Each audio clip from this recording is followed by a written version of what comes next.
گل حسن کلمتی ایک تاریخ نویس، سماجی دانشور، سیاح اور انسانی حقوق کی تحریک کے سرکردہ رہنما تھے۔ ان کی یہ سب حیثیتیں یاد رکھی جائیں گی اور انہوں نے جو خدمات سر انجام دے وہ کبھی فراموش نہیں کی جائیں گی۔ وہ ایک نفیس انسان تھے۔ ان کے ساتھ مل کر کبھی اندازہ نہیں ہوتا تھا کہ علم کا کتنا بڑا خزانہ ان کے ذہن میں محفوظ ہے۔ انہوں نے سندھ کو کتابوں اور نوشتوں، بنیادی ماخذ، دستاویزات اور عجائب گھروں میں محفوظ نوادرات ہی کی مدد سے نہیں سمجھا، بلکہ ان کا ایک بڑا مشغلہ سندھ ہے یا جس بھی علاقے کی تاریخ وہ لکھنا چاہتے تھے۔ اس کی سیاحت چپے چپے سے اس خطے کے بارے میں معلومات اخذ کرتے تھے۔ یہ معلومات بھی ان کی تاریخ نویسی کی اساس بنے۔ گل حسن کلمتی 5 جولائی 1957 کو کراچی کے ضلع ملیر میں واقع گاؤں حاجی ارزی بلوچ میں پیدا ہوئے۔ انہوں نے ابتدائی تعلیم دادھو جوکھیو ولیج پرائمری اسکول میں حاصل کی۔ ملیر کے میمن گوٹھ میں واقع مراد میمن سیکنڈری اسکول سے میٹرک کا امتحان پاس کیا۔ کراچی کے ایس ایم آرٹس کالج سے BA اور کراچی یونیورسٹی کے شعبہ صحافت سے MA کی ڈگری حاصل کی۔ کراچی یونیورسٹی ہی سے لوکل گورنمنٹ میں ڈپلومہ بھی کیا۔ گل حسن کلمتی زمانہ طالب علمی میں بائیں بازو کے نظریات سے متاثر ہوئے۔ انہوں نے پہلے نیشنل اسٹوڈنٹس فیڈریشن اور پھر بلوچ اسٹوڈنٹس ارگنیزیشن میں شمولیت اختیار کی۔ 1970 کے عشرے کے اواخر اور 1980 کے عشرے کے ابتدائی برسوں میں ملک کے دوسرے شہروں کے تعلیمی اداروں کی طرح جامعہ کراچی بھی طلباء کی سیاسی فعالیت کا مرکز بنی۔ اس وقت ملک میں جنرل ضیاء الحق کی فوجی حکومت قائم تھی۔ سیاسی سرگرمیوں پر پابندی عائد کر دی گئی تھی۔ حکومت کی ہمنوا سیاسی جماعتوں کے سوا سب جماعتیں کسی نہ کسی درجے میں مشکل کا شکار تھیں۔ جمہوری حقوق کے لیے آواز اٹھانے والے سیاسی کارکنوں، صحافیوں، محنت کشوں، طالب علموں الغرض جملہ سیاسی و جمہوری حلقوں کو سخت گیر سزاؤں کا سامنا کرنا پڑتا تھا۔ ملک کے سابق وزیر اعظم کو پھانسی دی جا چکی تھی اور ان کی جماعت سے وابستہ اور دوسرے سیاسی و صحافتی کارکنوں کو کوڑوں کی سزائیں معمول بن چکی تھیں۔ ملک میں عہد وسطیٰ کے طرز کی رجت پسند معاشرت کو تھوپنے کی کوشش کی جا رہی تھی۔ آزاد خیالی، اقلیت پسندی اور جدید دنیا کے تقاضوں سے آہنگ سیاسی و سماجی تصورات کے آگے بند باندھے جا رہے تھے۔ جنرل ضیاء الحق ترقی پسندی کو مٹا دینے کے عزم کا اظہار کر رہے تھے۔ حکومتی جبر اور رجت پسندی کے امتزاج سے جو ماحول بنا اس میں احتجاج کی گنجائش بھی مفقود تھی، مگر اس کے باوجود احتجاجی آوازیں اٹھیں بھی اور مزاحمتی اقدامات میں ڈھلتی بھی رہیں۔ ملک بھر کے تعلیمی اداروں میں کہیں کم اور کہیں زیادہ اس احتجاج کے مظاہر جنم لیتے رہے۔ جامعہ کراچی میں ترقی پسند طلباء اور قوم دوست طالب علم آئے دن جلسے کرتے، مباحثے ہوتے، ترقی پسند شعراء کو بلایا جاتا اور شاعری نشستیں منعقد کی جاتیں۔ 1979 میں ایران شہنشاہ رضا شاہ پہلوی کی استبدادی حکومت کے خلاف ملک گیر تحریک کا مرکز بنا تو کراچی یونیورسٹی میں بھی جلوس نکالے گئے۔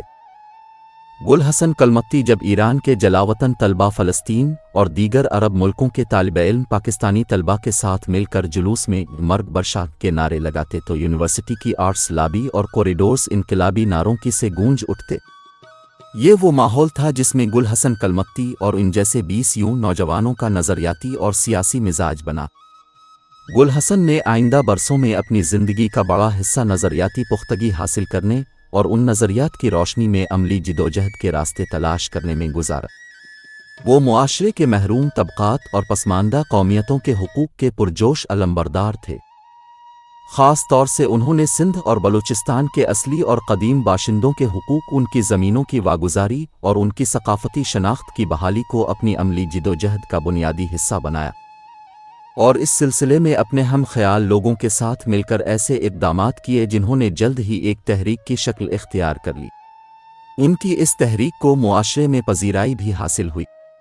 روشن خیال اور ترقی پسند حلقوں نے نہ صرف ان کی حمایت کی بلکہ ان کے ساتھ ہم سفر ہونے کا فیصلہ بھی کیا، لیکن اس اصولی جدوجہد کو وہ کامیابی حاصل نہیں ہوئی، یا کم از کم اس وقت جب جدوجہد کی گئی کامیابی سے ہمکنار نہیں ہو سکی، کیونکہ اس کا مقابلہ طاقتور ریاستی مشینری لینڈ مافیا اور مقامی سماجی اشرافیہ کے ساتھ تھا۔